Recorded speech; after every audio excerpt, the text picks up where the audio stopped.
He's almost 60 years old. He's Mike Tyson, but he's 60 years old. And he knew that Jake Paul couldn't do anything to him. So you knew what you were going to get. Dana White just humiliated the Mike Tyson versus Jake Paul fight by calling it a Showtime boxing. And what else could you expect from this disaster of a mismatch? Mike Tyson is against a YouTuber who can't even throw a punch without risking a wrist injury. It's a shame for a real boxer to see a legend against a YouTuber. Tyson's just been beat off Jake Paul. But how? Mike Tyson's an absolute legend and one of the greatest fighters of all time. How can this YouTuber beat such a great fighter? Well, X has spoken. But it gets better when we get the script out of the whole fight. Seriously, are we all just going to sit here and pretend we're watching legitimate boxing? Or are we tuning in for the next big episode of Who's Faking It Better? I mean, all the people that are, there's a lot of, in Portnoy went out and said that it was the greatest con job of all time. The Jake Paul versus Mike Tyson fight wasn't just a boxing event. It was a media wildfire that burns long after the flames have gone out, leaving behind nothing but controversy and whispers of what really happened. The storm started way before the bell even rang because of a leaked fight script. Well, X has spoken. The fight was scripted. Everyone is talking about this on X, and the script was actually leaked on X a few days ago. Yes, you heard that right. A script. A document that leaked one day before the fight on X, detailing every moment of the fight, and not just vague predictions. This script laid out the punches, the moves, and even a supposed knockout by Tyson in the 5th round. Man, do we now have to watch fighting just like a soap opera? The opening bell rings, Tyson is showing flashes of his old form, which actually happened. As soon as the bell went, Mike Tyson came out with that head movement, pushing forward. Immediately he stalks forward with his signature bob and weave style. Tyson's opening move, a classic bob and weave, was exactly similar to what was described in the script. Jake Paul's footwork was almost identical to the document's predictions. At first, people were chalking it up to coincidence. But as the fight wore on and the script's predictions started aligning more and more, the idea of a scripted performance didn't feel so far-fetched. And it was a bit of a shit show, but, what did you expect? Seriously, when you stayed home and you turned on Netflix that night, were you like, holy fuck, I'm about to see the greatest live sporting event of all time? Then enter Dana White. And boy, did he have the thoughts. You could practically hear the smoke coming out of his ears. The UFC boss didn't mince words. He absolutely torched the whole event. His critique, that this wasn't a fight at all. It was a circus act, he said, an insult to real athletes and a slap in the face to boxing itself. So if you can keep fighting fucking 50-something-year-olds... You don't think Tyson has a chance? And making a living at it. I think that Mike Tyson has a puncher's chance against anybody. Mike's 58 years old. Mm-hmm. You know what I mean? Right. I hate doing this because Mike gets mad at me every time I do this, but... But wait, it gets better. White's rage wasn't just about what happened in the ring. There was a much bigger picture here. Jake Paul, an influencer turned fighter, has been pulling in millions of viewers for every one of his fights. On the other hand, UFC champions struggle to get the same media attention. It doesn't take a genius to realize that White's frustration might stem from the fact that exhibition boxing and Jake Paul specifically have stolen the spotlight from UFC fighters. White's critique wasn't just about this particular fight. It was a message, a warning about where the sport might be headed if the trend continues. I second Dana White's stance because what's the point of making a fighting career when a YouTuber can get more viewership? This shortcut sounds crazy. The Jake Paul Mike Tyson fight. Interesting. Script. How so? What do you mean by It's just script? weird. It just... Like scripted in what way? No, I don't know. I actually really like Jake Paul. It's just... And as if this spectacle wasn't messy enough, let's talk about the fight itself. Was it staged? Was Tyson in on it? Jake Paul, you're right, Roy. He's turning into a boxer. Yep. Oh, good shot by Mike. And again, the left hook. Good shot by Mike.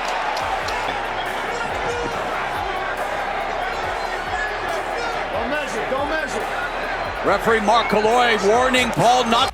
Add in the peculiar behavior of the referees, who seemed overly involved in every exchange, and the overall lack of urgency from either fighter to end the bout decisively, and you've got yourself a recipe for controversy.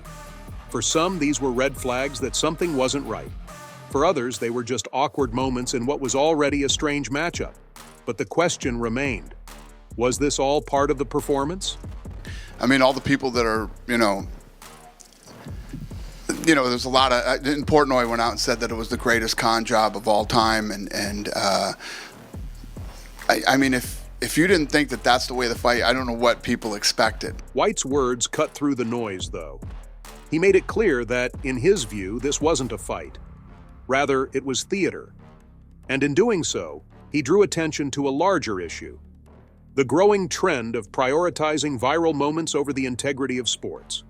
Whether you agree with him or not, one thing is sure: White's fiery critique has added yet another layer of drama to an already controversial event. Mike Tyson's just been beat off Jake Paul. But how? Mike Tyson's an absolute legend and one of the greatest fighters of all time. How can this YouTuber beat such a great fighter? The script's depiction of round one was almost a carbon copy of what unfolded in the ring. Tyson came out with his classic bob and weave style, charging forward and forcing Jake to stay mobile.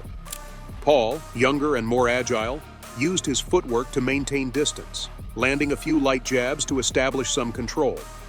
This exact scenario played out, leaving many fans convinced the script was more than a coincidence. But don't you think anyone can depict what's going to happen in the first round? Like man, Tyson's age and declining performance explained the fight's pace far better than any scripted narrative.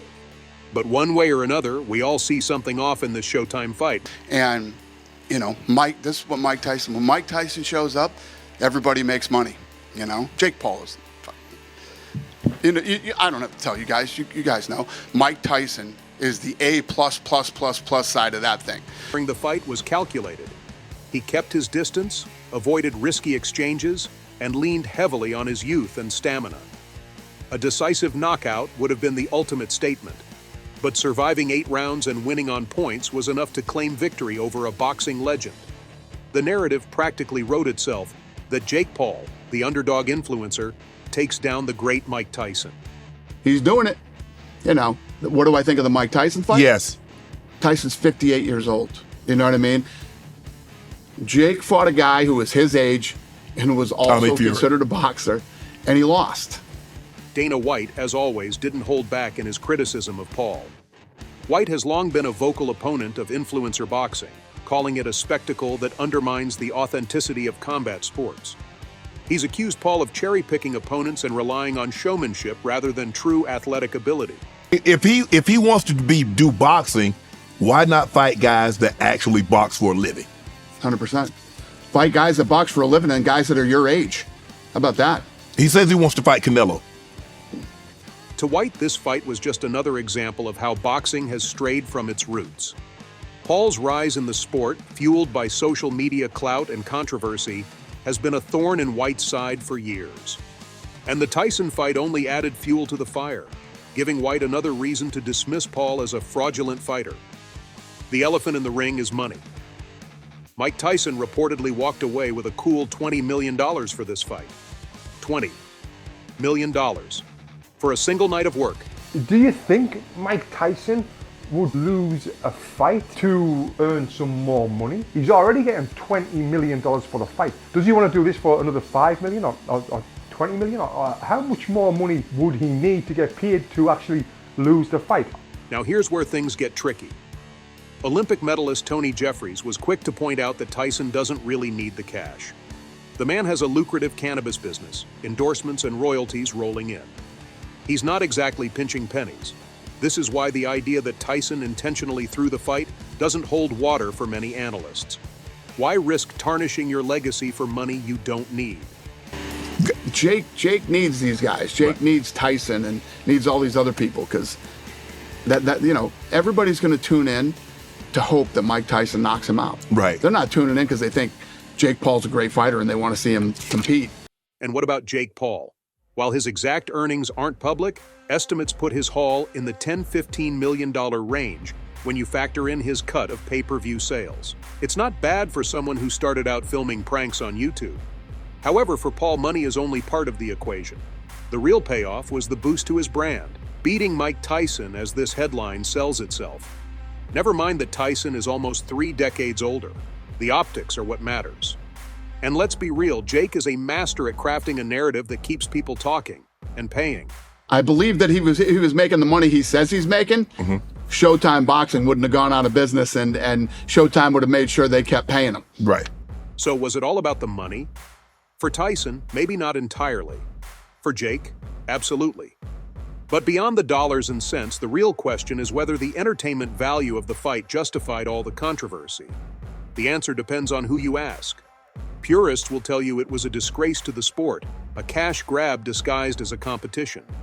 Fans of spectacle, however, would argue that it was worth every penny. Love it or hate it, people watched, and that's the bottom line. Here's the harsh truth. Boxing isn't what it used to be. Once it was all about skill, grit, and the pursuit of greatness. Now, it's influencer showdowns, YouTuber spectacles, and celebrity grudge matches. The Jake Paul versus Mike Tyson fight is just the latest example of how the sport changes, and not everyone's happy about it. I don't know what people expected. You know, Mike's almost 60 years old. He's Mike Tyson, but he's 60 years old. And he knew that Jake Paul couldn't do anything to him. So you knew what you were going to get when you saw that fight. But you can't be mad. It was fucking free. We all got Netflix anyway. Dana White has been one of the loudest voices against this new era of boxing. To him, these fights are little more than carnival attractions. And he's not alone. Hardcore boxing fans and traditionalists see these events as a slap in the face to the sport's history. And for Netflix, this thing was brilliant because you knew it was going to pull a massive number because of Mike Tyson, right? And to be fair to Jake, you're going to tune in to watch him get knocked out, hopefully, right? That's what everybody wants to see. But these fights are wildly popular. People tune in, tickets sell out, and pay-per-view numbers soar. For a younger audience that values entertainment over authenticity, matches like these are pure gold. Why sit through 12 rounds of technical boxing when you can watch Jake Paul trash talk his way to a win over a legend? It's not about who's the best anymore, but who can put on the best show. Suppose the success of fights like Jake versus Tyson is any indication. In that case, boxing is heading into a new era where the boundaries between sport and spectacle are almost non-existent. Whether that's a good or bad thing is up for debate. The Jake Paul versus Mike Tyson fight wasn't just a clash in the ring. It sparked a controversy that has divided fans, critics, and the sport itself. Dana White's scathing comments were less about Jake Paul or Mike Tyson individually and more about what this fight represents. But let's not ignore the other side. The entertainment value was undeniable. Fans got the drama, the storylines, and the viral moments they crave.